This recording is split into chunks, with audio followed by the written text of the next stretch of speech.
Hello, my name is Ken McKnight. I am the Managing Director of CRH Heavyside and Lightside Divisions.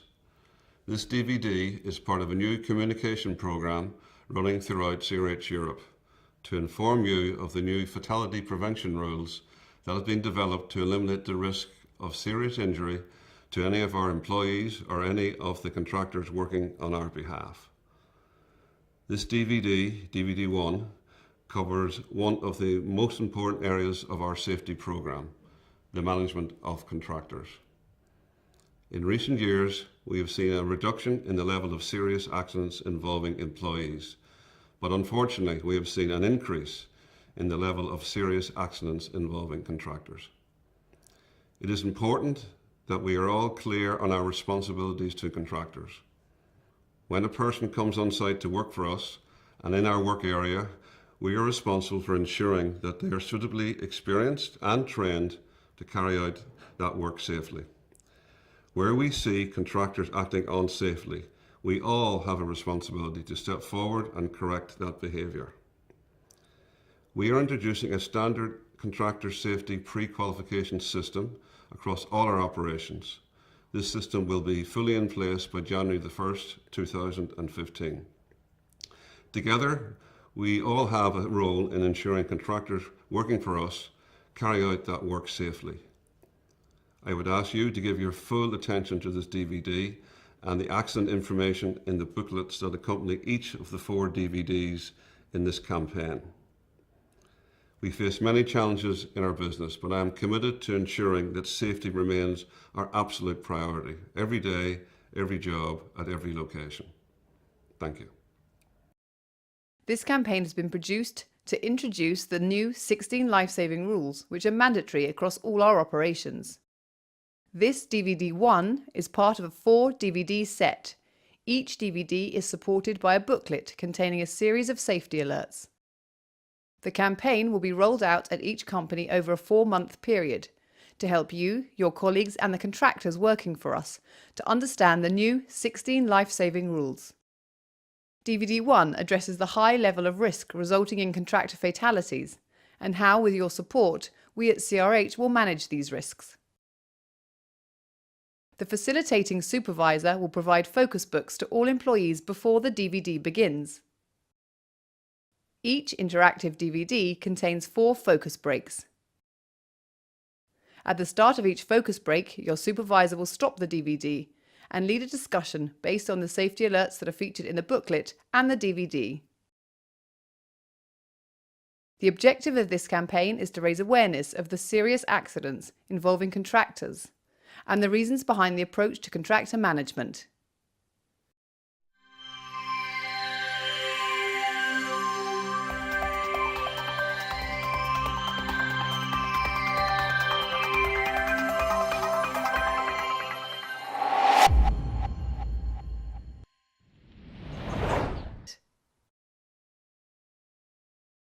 Over the last number of years, a determined focus on safety has led to significant declines in both accidents and fatalities involving employees. However, the level of fatal contractor accidents has continued to increase. 7 out of the 9 fatalities that occurred in 2013 were contractor-related and involved personnel working on CRH sites on our behalf. No fatalities are acceptable, and our aim is to achieve and maintain 0 fatalities across all areas of our operations. This DVD and the accompanying booklet will focus on the issue of contractor safety. There are a number of reasons for the dramatic increase in contractor accidents and fatalities. Contractors may not know the safety systems as well as employees. Contractors may be under time pressure that is unseen by employers. For example, contractors may be under pressure to finish the task and move to another site and may take shortcuts in order to meet their deadline. Contractors may be unfamiliar with the site and lack experience in certain tasks. You will already have been provided with a booklet entitled Focus Book 1. The booklet contains a number of safety alerts that highlight these issues. You will now discuss alerts 3513, 2213 and 0614, which feature a diverse range of contractor-related accidents and fatalities.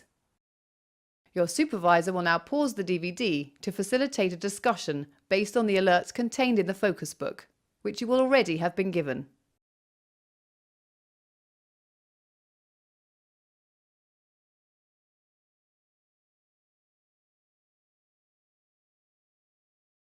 Life-Saving Rule 1. Contractor Safety Management. The first rule of the 16 life-saving rules relates to the management of contractors, because it is essential that we have equipped the right people with the right tools. Remember, contractor performance equals our performance. Life-Saving Rule 1 has been developed in response to the level of risk routinely experienced by contractors. The Contractor Safety Checklist is a mandatory checklist designed to target the specific risks affecting contractors. Rule number 1 of the 16 life-saving rules now requires that contractors arriving on site to work within any CRH operation must go through a pre-qualification process, which is consistent across all divisions. The new CRH process will focus on details of the people a contractor is using, the past safety performance of the contractor, confirmation that the contractor can ensure the safety of plant and equipment, confirmation the contractor is familiar with CRH safety requirements. All contractors working on a CRH site will be required to go through this process. The contractor will be required to present a completed contractor safety checklist to the CRH representative, who will then check the key elements of past safety performance, details of the contractor's employees, the contractor systems for checking plant and equipment. The contractor safety checklist will have been completed well in advance of commencing work on site. Once the contractor has completed this process, he and his staff must then complete a safety induction. The contractor safety checklist is a formal pre-qualification system that has been specifically designed to combat the trending incidents of contractor accidents and fatalities. Life-saving rule number 1 is mandatory and is a vital safeguard for all contractors. We must remember that we have a collective responsibility as CRH managers and employees to intervene if we notice contractors working in a dangerous situation or in an unsafe manner. You will now be asked to review alerts 0414 and 0114 in your focus book and suggest ways in which Life-Saving Rule 1 can prevent potentially lethal accidents of this kind. Your supervisor will now pause the DVD to facilitate a discussion based on the alerts contained in the focus book, which you will already have been given.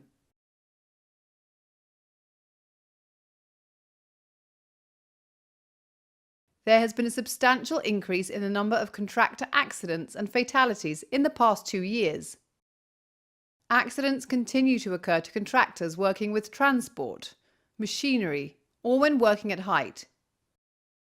Transport accidents alone accounted for 5 contractor fatalities in 2013 and the first half of 2014.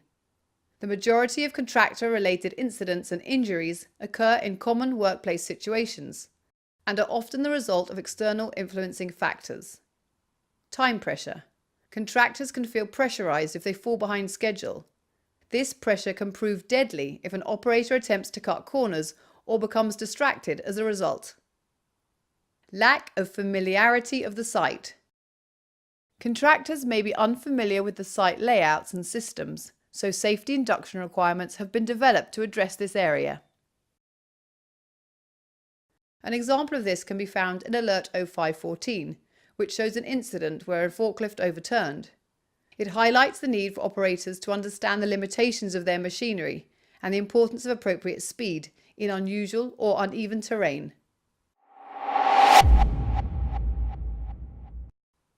Lack of experience. On occasion, contractors will be using vehicles or machinery that they do not have a lot of experience using. Operators should never use equipment that they are unfamiliar with or have not been trained to use. Alert 2513 in the focus book illustrates how fatal accidents can occur to inexperienced operators. Lack of familiarity with CRH safe systems of work. Every site has specific safe systems of work which must be adhered to by contractors and employees alike. It is vital that contractors are familiar with the safe systems of work at every site before commencing work. For example, It is essential that the pedestrian restricted areas provided are used without exception. Alert 3413 features a fatal accident where a subcontractor was killed as he walked behind a reversing truck operated by another subcontractor. You may now review alerts 0514, 2513 and 3413 in the focus book and assess the issues leading to each accident and ways in which Life-Saving Rule 1 can be implemented to avoid future fatalities at your location. Your supervisor will now pause the DVD to facilitate a discussion based on the alerts contained in the focus book, which you will already have been given.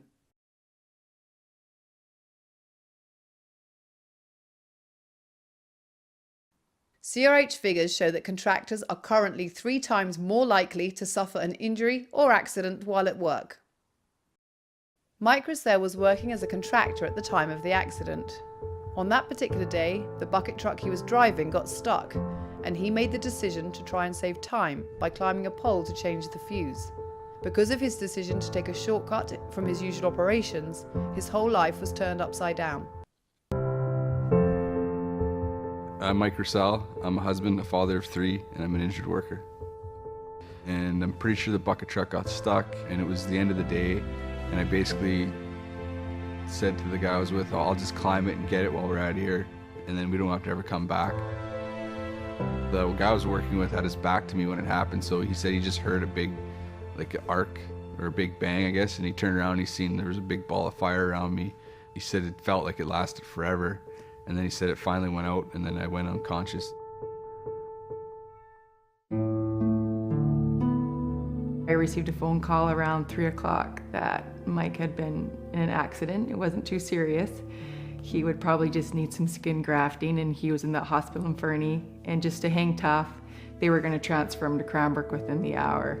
And as I waited, the phone calls kept coming in, and every call got worse and worse. I got a phone call, I think it was at 12:30 that night, and he said, I got some bad news. You know, they had to take Mike's arm off. And that was when it was like, okay, this is bad. And it was almost surreal. I couldn't believe that happened. I remember thinking, well, he has children and he has to work, and how are we going to continue on with life if he doesn't have an arm? And you told me you were just going to skin graft his hand. You get the phone call later, they had to take his leg.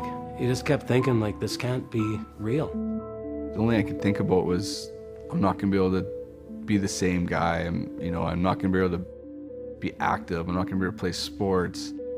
I won't be able to go back to work. It's devastating. You get this feeling of like, you're going to be nothing. And I can remember walking in the room, and he was just so devastated. And I would think, like, that's not Mike. That's not the Mike I was married to and who we had built a life together. So it was like we had to slowly learn together what this new Mike was going to be.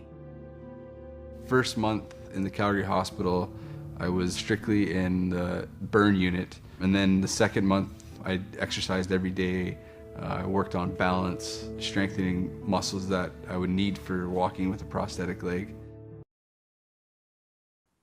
We must continue to sustain daily focus on safety awareness and ensure that we relentlessly implement the 16 life-saving rules. You will now be asked to suggest ways in which Life-Saving Rule 1 can prevent fatal accidents like the ones featured in alerts 0614 and 3313 in the focus book. Your supervisor will now pause the DVD to facilitate a discussion based on the alerts contained in the focus book, which you will already have been given. Thank you for your attention.